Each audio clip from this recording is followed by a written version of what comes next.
जय हिंद साथियों, I hope आप सभी लोग उठेंगे होंगे। मेरे प्यारे म्यूजिशियंस, इससे पहली क्लासेस में मैं आपको दर्पण के द्वारा मतलब कि अवतल दर्पण के द्वारा बनने वाले प्रतिबिंब को पढ़ाया था और मैंने एक क्लास रिवीजन की भी की है जो आपके लिए फिजिक्स के लिए वेरी इंपॉर्टेंट है।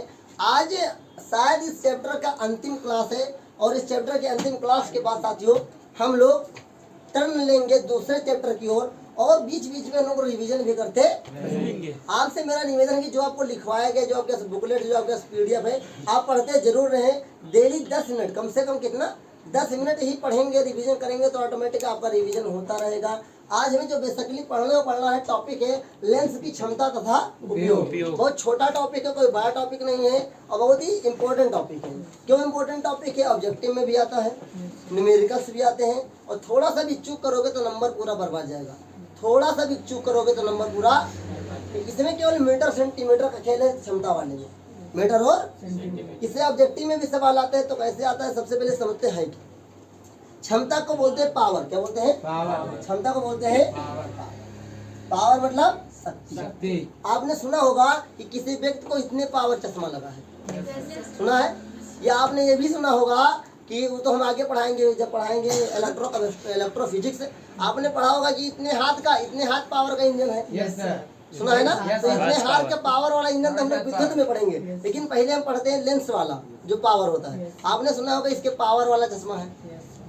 तो जो ये लेंस का पावर है ये हमें बेसिकली ये बताता है कि इस चश्मे के द्वारा हम कितनी दूरी तक देख सकते हैं, कितना अच्छा देख सकते हैं।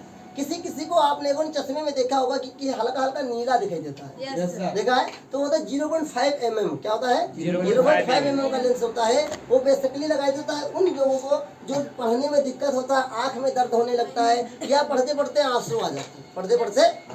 मेरा आपसे निवेदन है, जब आप मैं सेकंड चैप्टर की ओर जाऊंगा तो मैं आपको बताऊंगा कितनी दूरी पर पढ़ना चाहिए। बेसिकली आज मैं बता देता हूँ कि जब भी आप पढ़ें ज्यादा नजदीक ना करके पढ़ें, न ज्यादा दूर करके। एक कम से कम 25 सेंटीमीटर की दूरी होनी चाहिए, विज्ञान के द्वारा निर्धारित किया गया। कम से कम, ना ज्यादा दूर ना ज्यादा नजदीक। से ज्यादा नजदीक क्यों नहीं पढ़ना चाहिए? आपको मैं धीरे धीरे जब सेकंड चैप्टर में जाएंगे तो मैं पढ़ाऊंगा पश्चमाभी पेशियां। क्या होता है?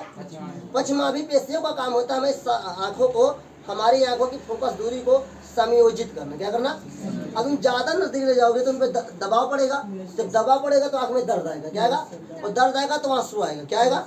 दर्द आएगा तो ये तो नजदीक वाला है। अब दूर भी ले जाओगे तो तान के पढ़ना पड़ेगा। अब तान के पढ़ोगे उसमें तनाव आएगा, तनाव आएगा तो दर्द आएगा, दर्द आएगा तो आंख में आंसू आएगा। इसलिए न ज्यादा दूर करके पढ़ना, न ज्यादा नजदीक। बहुत सारे विद्यार्थी वो झुक कर पढ़ने लगते हैं, ये सबसे गलत हैबिट है। ज्यादा झुक कर पढ़ने से क्या होगा? आपकी हड्डियों में कमजोरी आएगी, आपके कमर में आएगा, बैकबोन में आएगा। और आपको पढ़ाया भी गया है कि बैकबोन वेरी इंपॉर्टेंट है। स्पाइनल कॉर्ड का नाम आप लोगों ने पढ़ा है ना? स्पाइनल कॉर्ड में सारी रिपेयरिंग होती है। जैसे ये पाइप लगा हुआ है बोर्ड में, उसके अंदर सारी रिपेयरिंग है, हर बटन, पंखा अलग है, बल्ब अलग है। वैसे स्पाइनल कॉर्ड में दिमाग से लेकर एक नस जुड़ी होती है, वो वायरिंग का काम करते हैं। अगर उसमें एक भी तार गड़बड़ाया तो दोबारा तो जुड़ेगा नहीं। मेरी बात तो एक भी तार गड़बड़ाएगा तो दोबारा जुड़ेगा नहीं, वो आप में चेतना की कमी हो जाएगी। इसलिए बोला गया है कि ज्यादा झुक कर न पढ़े, सीधे बैठ कर पढ़े। ज्यादा झुकोगे स्पाइनल कॉर्ड में दिक्कत आएगा। हाँ, जब ज्यादा बैठे बैठे थक जाओ तो हल्का सा झुक लो। बहुत से बच्चे बहुत झुक कर पढ़ते हैं कि उस समय उनको दिक्कत नहीं होती। आने वाले 10 साल 5 साल में उनकी चेतना की कमी हो जाती है, मेमोरी पावर घट जाता है और दर्द होने लगता है बैकबोन में। इसलिए आप जब भी पढ़ें आराम से बैठ कर पढ़ें और अगर हो सके तो वो अगर नीचे बैठ कर पढ़ें तो पलथी मार कर बैठें। क्या? पलथी मार के बैठें। या अगर टेबल है तो टेबल पर चेयर के साथ बैठें जरूर। और चेयर ऐसी ले कि जिसमें पीछे वो सहारे वाली हो। ओके, लेकिन सहारा लगा के नहीं पढ़ना, सहारे वाली हो लेकिन सहारा लगा के, क्योंकि जब पढ़ते पढ़ते थक जाए तो हल्का सा सहारा ले सकते हैं। ठीक है? अब जब वो सहारा लेकर पढ़ते हैं आपके माइंड को क्या होता है? आलस हो जाता है, तो आपका माइंड उसमें ज्यादा काम नहीं करता है। तो लेंस क्या है? लेंस तो आप लोग जानते हैं। लेंस की क्षमता क्या? लेंस की क्षमता क्या? Power of lens. लेंस के क्षमता, लेंस के क्षमता जिसे बोलते हैं पावर ऑफ लेंस। देखेंगे लेंस द्वारा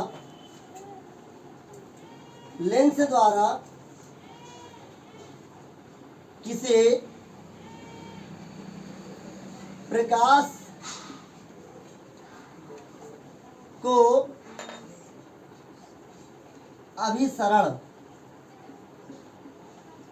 लेंस द्वारा किसी प्रकाश को अभिसरण तथा अपसरण, अभिसरण तथा अपसरण करने की क्षमता को, अपसरण करने की क्षमता को लेंस की क्षमता कहते क्या है?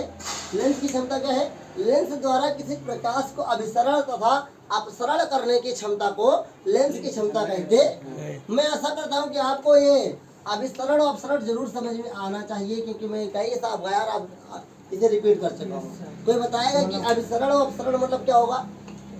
हेलो, बताओ तो बढ़िया। अभिसरण का मतलब बताओ तुम। बहुत बड़े बढ़ जाओ, तुम बड़े बेटा। अपसरण मतलब जिस प्रकाश में एक बिंदु से प्रकाश कई माध्यम में फैल जाए। मतलब जब एक ही लेंस से कैसे प्रकाश होती है उसे अपसरण कहते हैं। तो देखिए लेंस में कैसे है, तो आप लोगों को पढ़ाया मैंने, एक अभिसारी लेंस, एक पढ़ाया है अपसारी लेंस। कोई बताएगा कि अभिसारी लेंस किसे कहते हैं? अभिसारी लेंस किसे कहते हैं? बड़ी बढ़िया, तुम बताओ। अभिसारी लेंस जब कई सारी प्रकाश किरणें एक ही बिंदु पर आकर मिलती हैं तो अभिसारी होगा, लेकिन अभिसारी लेंस किसे कहेंगे? ये केवल बताओ मुझे बस, बैठ जाइए। कोई बताएगा फिर से? हाँ, अभिसारी लेंस। तुमने सही बताया, कोई गलत नहीं बताया, लेकिन लेंस को ऐड नहीं किया। वह लेंस क्या? बताओ। हाँ हाँ, एक बार सोच लीजिए अच्छी तरीके से, अभिसारी लेंस किसे कहेंगे? उत्तर लेंस को। क्या? बड़े सही बात। ये कभी कभी कंफ्यूज मत करिएगा अपने आप को। अच्छा, अभिसारी लेंस उत्तर लेंस को ही क्यों कहते हैं? तो जब मैंने आपको बताया था कि उत्तर लेंस से प्रकाश डालेंगे, तो जब इधर से प्रकाश डालेंगे तो एक ही बिंदु पे तो आता था, इसलिए अभिसारी लेंस से कहते। ये पूछा जाएगा ऑब्जेक्टिव में कि निम्नलिखित में से किस लेंस को अभिसारी लेंस या अपसारी लेंस कहते? इसको गलत मत करिएगा, मेरी मेहनत बेकार जाएगी। आप गलत कर देंगे तो गलत हो जाएगा। अब अभिसरण क्या है भैया? तो अभिसरण मतलब इकट्ठा करना, अपसरण मतलब फैला देना। तो लेंस के द्वारा जब किसी प्रकाश को इकट्ठा किया जाता है या फैलाया जाता है, जिस क्षमता के द्वारा, उसको लेंस की क्षमता कहते हैं। आगे लिखिए, इसे कैपिटल पी रहेगा, इसे कैपिटल पी से लिखते हैं या प्रदर्शित किया जाता, लिखते हैं। इसका एसआई मात्रक, इसका एसआई मात्रक डायोप्टर, डायोप्टर होता है, जिसे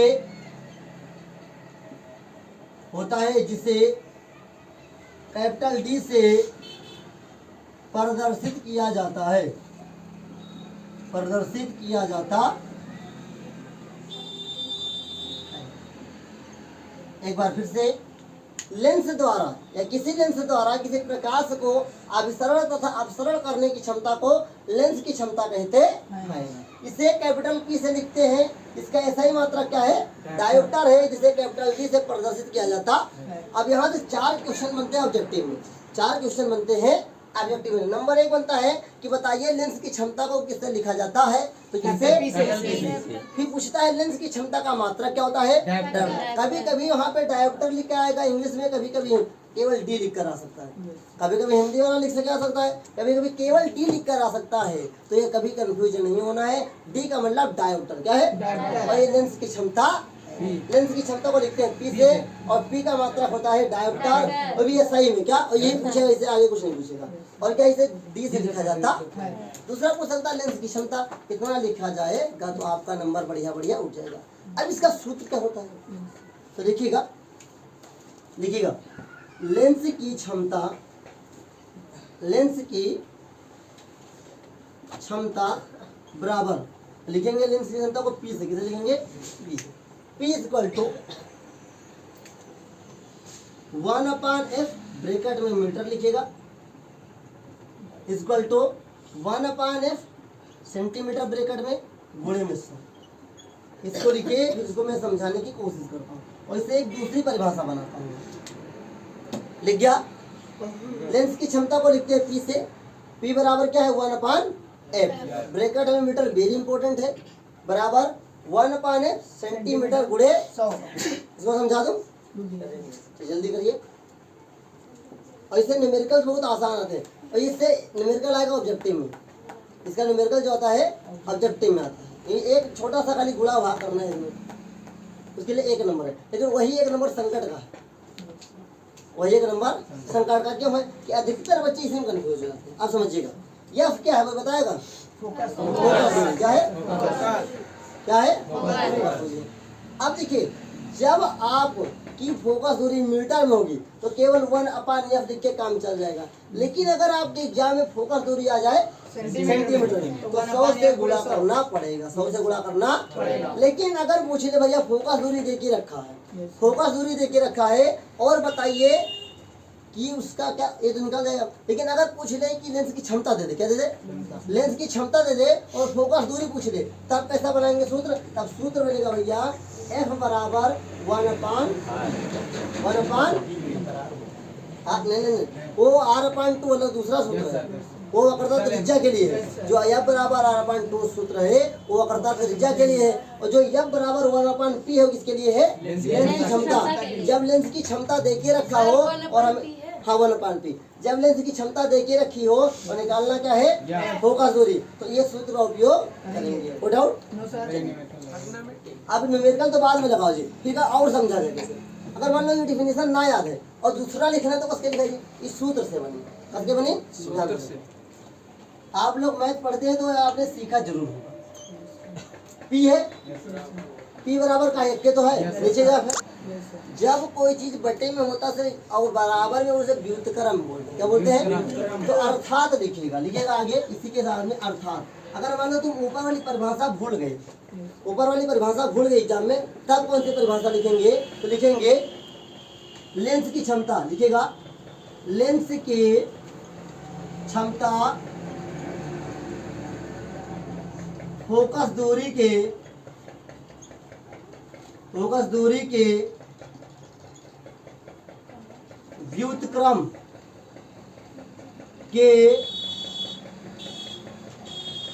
बराबर होते। ओके, ये बहुत छोटी सी डेफिनेशन है, एक लाइन की। क्या है कि लेंस की क्षमता फोकस दूरी के व्युत्क्रम के बराबर होते, लेकिन ज्यादा कोशिश कीजिए ऊपर वाला लिखने की। जब नहीं याद है बहुत हद पार कर जाओ तो इसे लिख देना, लेकिन ज्यादा कोशिश करो ऊपर वाला लिखने की। अच्छा, ऑब्जेक्टिव में अगर इसे पूछना तो कैसे पूछेगा, पूछेगा लेंस की क्षमता फोकस दूरी के व्युत्क्रम के बराबर होती है का सही संबंध क्या है, का सही संबंध सूत्र दे देगा तुम्हें 2-3, उसमें कंफ्यूज करने के लिए। केवल मीटर सेंटीमीटर में कंफ्यूज कर लेगा। F बराबर 1/p, F बराबर 1/p क्या है, ये फोकस दूरी के संबंध में है, और P बराबर 1/, क्या है, लेंस की क्षमता के संबंध में। तो अगर थोड़ा सा भी तुम मिसयूज कर लिए अपने क्षमता का, थोड़ा सा भी समय बर्बाद किएगा सोचने में, तो गड़बड़ हो जाएगा। इधर आपको सही तरीके से मैंने बताया लेंस की क्षमता का मेन सूत्र क्या है, P बराबर 1/, मीटर में। कभी कभी मीटर में फोकस दूरी आ जाती है तो डायरेक्ट लगा लोगे। अच्छा, 1/f सेंटीमीटर में तब गुणा करना पड़ेगा 100 से। ओके, और अगर तुम्हें देख के रखा है लेंस की क्षमता निकालना है F, तो F बराबर 1/p। ये कहना क्या चाहता है, ये कहना ये चाहता है कि जो लेंस की क्षमता होती है साथियों और फोकस दूरी के व्युत्क्रम के बराबर होते। अच्छा, इस टॉपिक में किसी को डाउट, कोई डाउट? नो। एक बार फिर से बताता हूँ कि लेंस द्वारा किसी प्रकाश को अभिसरण मतलब इकट्ठा करना, अभिसरण मतलब की क्षमता को लेंस की क्षमता कहते हैं। इसे कैपिटल P से लिखते हैं, इसका SI मात्रक डायमीटर होता है, इसे कैपिटल D से लिखा जाता है। अब समझो, इसे P वाला क्या है, लेंस की क्षमता है, और ये D मात्रक है, इसको जरूर याद रखिएगा। दोनों जगह लिखा है, प्रदर्शित और लिखा जाता है, इसे जरूर याद रखिए। P क्या है, लेंस की क्षमता है, D क्या है, लेंस की क्षमता का मात्रक है। लेंस की क्षमता बराबर P बराबर 1/, मीटर में। अगर मीटर नहीं है तो 1/f सेंटीमीटर गुणे 100। कहना ये कहता है कि जो लेंस की क्षमता होती है फोकस दूरी के व्युत्क्रम के बराबर होती है, यह बराबर 1/p भी एक सूत्र होता है। इसमें न्यूमेरिकल लिखा है, एग्जाम में लिखिए, न्यूमेरिकल लिखिए सब लोग। देखिए, यदि किसी लेंस की क्षमता, देखिए यदि किसी लेंस की फोकस दूरी, देखिए यदि किसी लेंस की फोकस दूरी, यदि किसी लेंस की फोकस दूरी, सभी लोग लिखेंगे, यदि किसी लेंस की फोकस दूरी 40 सेंटीमीटर है, यदि किसी लेंस की फोकस दूरी 40 सेंटीमीटर है, तो बताइए उस लेंस की क्षमता कितनी होगी। एक बार मैं फिर से बोल दे रहा हूँ, यदि किसी लेंस की फोकस दूरी 40 सेंटीमीटर है तो उस लेंस की क्षमता कितनी होगी। आप लोग निकाल लेंगे? Yes sir. निकाल लोगे? निकालिए। 1 मिनट का मैं आपको टाइम देता हूँ, 1 मिनट से कम में लग जाना चाहिए। उस लेंस की क्षमता कितनी होगी, उस लेंस की क्षमता कितनी होगी।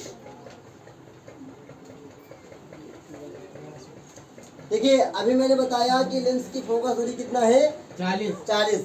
यह बराबर कितना देके रखा है, 40 सेंटीमीटर। निकालना क्या है, लेंस की क्षमता, P निकाल लो। और जब P निकालना है, चूंकि सेंटीमीटर में सूत्र लगेगा, ये वाला सूत्र लगेगा, लगाइए भाई। P बराबर, सूत्र में लिख दे रहा हूँ, P बराबर 1/f ब्रैकेट में सेंटीमीटर गुणे 100। लगाइए, तुरंत बताइए कितना आंसर आएगा। कितना आया, जल्दी कीजिए, जल्दी कीजिए, पॉइंट में आंसर आएगा। हाँ बहुत अच्छा, किसी का लग गया?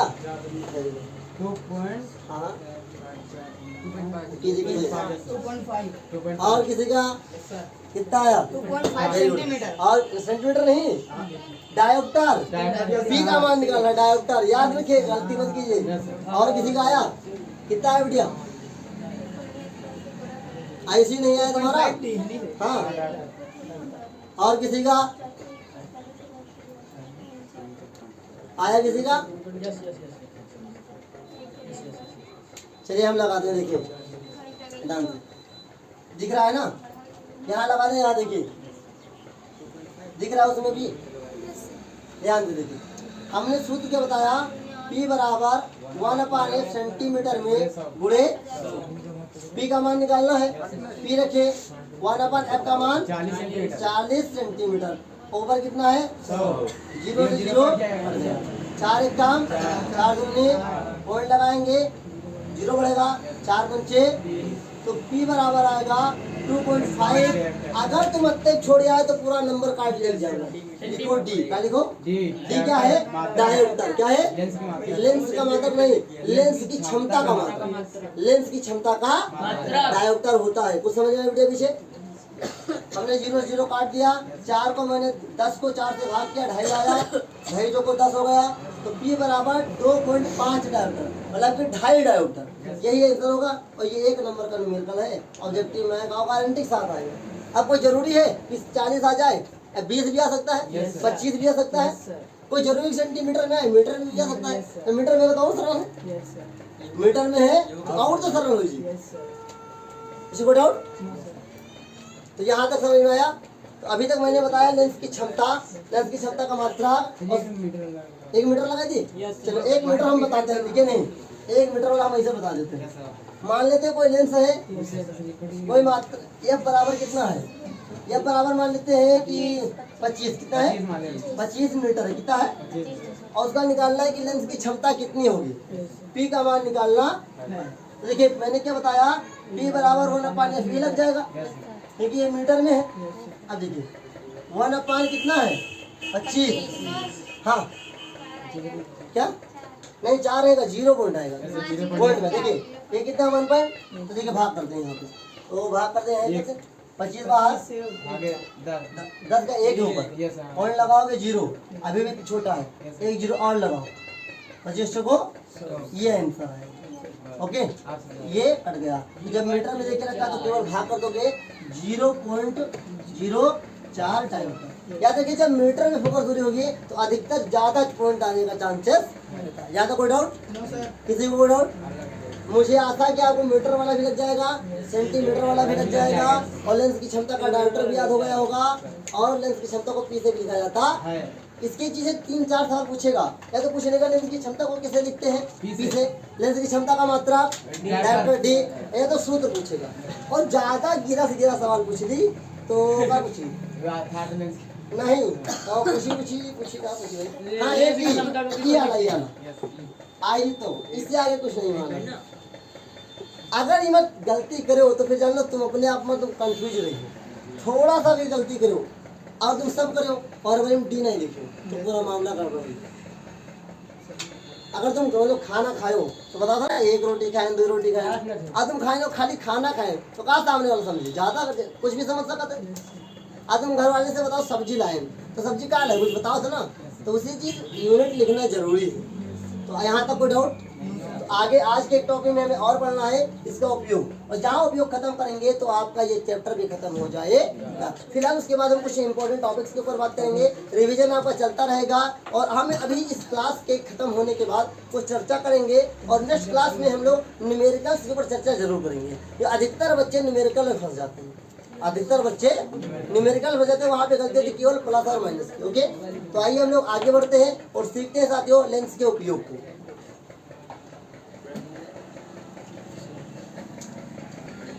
अब देखिए हमें जो पढ़ना है आज ये चैप्टर समाप्ति की ओर है, तो हमें पढ़ना है केवल लेंस का उपयोग। क्या है? आपके लिए बता दूं कि ये चैप्टर बहुत पहले समय, आज से जब एनसीईआरटी लागू नहीं था, पीछे बात मत करिए, तो एनसीईआरटी जब लागू नहीं था तो इसी टॉपिक को बहुत लंबा पढ़ाया जाता था, क्योंकि तब बहुत कुछ था उसमें। तो हमें पढ़ना तो पहले दूरबीन पढ़ना रहता था, पहले सूक्ष्मदर्शी पढ़ना रहता था, खगोल यंत्र पढ़ना रहता था, लेकिन अब वो सिलेबस से हट गया। वो भी वो सरल सवाल रहते थे, लेकिन अब हमें जो पढ़ना है और अभी सेकेंड लास्ट में पढ़ना है लेंस का उपयोग। क्या? तो हेडिंग डालिए लेंस के उपयोग, हेडिंग डालिए लेंस के उपयोग, लेंस के उपयोग। और मैं अभी जो उपयोग बताऊंगा ये आपके जो अगला चैप्टर है आपका मानव नेत्र, उसमें भी काम आएगा। शांत रहिए। अभी जो मैं उपयोग बताऊंगा इसका उपयोग जो हम अवतल लेंस से, जैसे उत्तल लेंस, 2 ही लेंस है हमारे पास, इन लेंस का उपयोग जो हम करेंगे मानव नेत्र वाले चैप्टर में भी कर सकते हैं। कैसे? तो लिखेंगे पहला लाइन, देखिए पहला लाइन, अवतल लेंस का उपयोग, अवतल लेंस का उपयोग निकट दृष्टि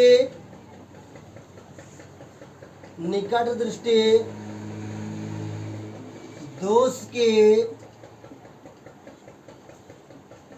निवारण में किया जाता है। नंबर 1 हो गया। दूसरा लिखिए उत्तल लेंस का उपयोग, उत्तल लेंस का उपयोग दूरदृष्टि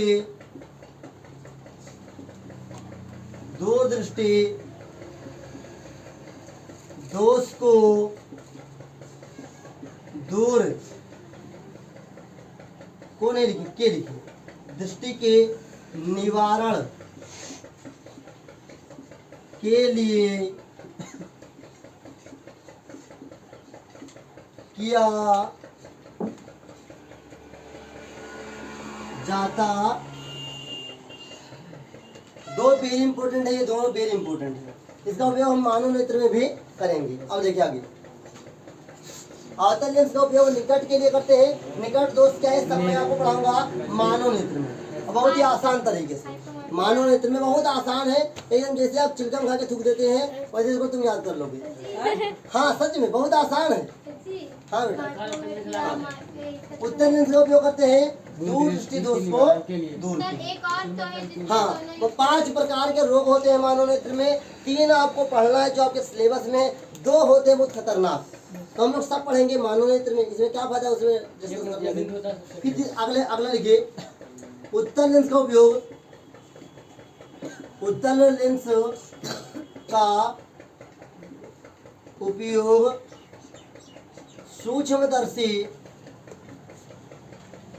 सूक्ष्मदर्शी कामा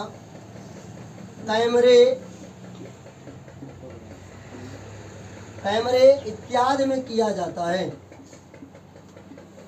इत्यादि में किया जाता। अगला देखिए चौथा, घड़ी के काज पुर्जे लिखिए, क्या घड़ी के आंतरिक लिखिए, क्या लिखिए, आंतरिक भागों को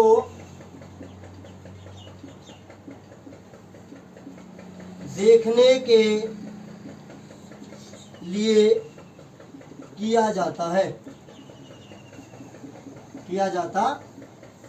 चार उपयोग क्या है, मैं चारों एक बार रिपीट करता हूँ। घड़ी के आंतरिक भागों को, अरे ये उत्तर लेंस, क्या है, उत्तर। घड़ी के आंतरिक भागों को देखने के लिए, घड़ी के आंतरिक भाग इतना लिखे, कोई लेंस मत लिखेगा इसमें, क्योंकि हर जगह अलग अलग लेंस का उपयोग होता है। कहीं उत्तल भी किया जाता है, कहीं अवतल। तो डायरेक्टली लिखे केवल घड़ी के आंतरिक भागों को देखने के लिए किया जाता है। मैंने किसी लेंस का नाम नहीं लिखा है, डायरेक्ट लिखा है लेंस के उपयोग। बेसिकली केवल लेंस के उपयोग होता है, ना कि अवतल लेंस का उपयोग होता है, उत्तल लेंस का उपयोग होता है। अवतल लेंस उत्तल लेंस का उपयोग हम करते हैं मानव नेत्र में, बेसिकली वहां से सवाल होता है। चार उपयोग क्या है। नंबर 1, अवतल लेंस का उपयोग निकट दृष्टि दोष के निवारण के लिए किया जाता है। नंबर 2, उत्तल लेंस का उपयोग दूर दृष्टि करने के लिए कहते हैं, दूर दृष्टि दोष के निवारण के लिए करते हैं। निवारण मतलब संशोधन, मतलब दूर करने के लिए। फिर आगे क्या है, उत्तल लेंस का उपयोग सूक्ष्मदर्शी कैमरे में जो लेंस लगा होता है उसे उत्तल लेंस कहते हैं। घड़ी के आंतरिक भागों को देखने के लिए किया जाता है। आप लोग जब घड़ी बनवाने के लिए जाते हैं तो आंख में एक लेंस लगा के देखता है, बढ़िया से देखा है। टार्च बनवाने जाओ तो देखता है, वो सब लेंस होते हैं। क्या होते हैं, हाँ, वो सब लेंस होते हैं। वो सब उससे क्या होता है, छोटी छोटी चीजें हमें दिखाई नहीं लगती। तो आई होप आपको इस तरह जरूर समझ में आया होगा। इसमें कोई डाउट किसी को? क्या बेटा, वो लेंस अलग, वो खतरनाक लेंस है। उसे लगाने से क्या होता है, आँख में कैंसर हो जाता है। यही बात को समझिए। जो आजकल लड़कियां फैशन में या ज़्यादातर शो में लोग जाते हैं या फास्ट शादी वगैरह में जाते हैं, वो लड़कियां तो अपनी आँख का रंग बदलने के लिए, हम पढ़ाएंगे मानव नेत्र से, आँख का रंग बदलने के लिए, बढ़िया सुंदर दिखने के लिए जो लेंस लगाती हैं वो सबसे खतरनाक होता है। उससे होता है आँख में सड़न पैदा हो जाती है कुछ समय के बाद। ये जब उसे आप लगाते हैं तो उसमें एक पदार्थ लगाया जाता है, जब चिपकता है तो एक गोंद जैसा पदार्थ लगता है, वो सबसे ज़्यादा खतरनाक होता है। फिर धीरे धीरे आपके आँख, जो असली आँख है, उसके लेंस को कमजोर कर देता है। फिर आप आँख में सड़न होगा, कैंसर होगा, आप अंधे होंगे, फिर मर जाएंगे। इसलिए आप ज़्यादा फैशन पे जोर मत दीजिए। हर बार बोलता हूँ, आप जैविक चीज़ें, ऑर्गेनिक चीज़ें उपयोग कीजिए, फैशन के पीछे मत भागिए ज़्यादा, ठीक है। तो आज मैं जो आपको पढ़ाया हूँ लेंस का उपयोग और लेंस की क्षमता, इसमें किसी को कोई डाउट नहीं होना चाहिए। तो यहीं से हमारा ये चैप्टर खत्म भी होता है, यहीं से ये चैप्टर खत्म भी होता है। जब आपके पास बुकलेट होगी उसमें देखिएगा लास्ट टॉपिक लेंस का उपयोग है। लास्ट टॉपिक क्या है, लेंस का। आगे जो पढ़ेंगे हम इससे संबंधित न्यूमेरिकल्स लगाएंगे। मेरा टारगेट है न्यूमेरिकल को रटना नहीं, न्यूमेरिकल को सीखना और सिखाना और समझना। जब आपको अच्छी तरीके से आ जाएगा तो आप रटना नहीं चाहेंगे, बहुत आसान तरीके से। कल मैं आपको नेक्स्ट क्लास में चर्चा करूंगा लेंस के साथ साथ, लेंस से जो सूत्र हैं, साथ में दर्पण के सूत्र हैं, और उन दोनों के सूत्र का उपयोग मैं बताऊंगा। साथ में बताऊंगा कि न्यूमेरिकल कैसे हल किया जाता है। तो नेक्स्ट क्लास का जो मेन टॉपिक है, वो हमारा टॉपिक है कि आंकिक प्रश्न मतलब न्यूमेरिकल को कैसे हल किया जाता है। तो आई होप आपको आज की क्लास बहुत अच्छी लगी होगी, और आज की क्लास अगर आपको अच्छी लगी है तो धीरे धीरे आप रिवीजन करते रहिए, और हम लोग सीखेंगे नेक्स्ट क्लास में न्यूमेरिकल कैसे लगाया जाता है। मिलेंगे नेक्स्ट क्लास में, तब तक के लिए जय हिंद।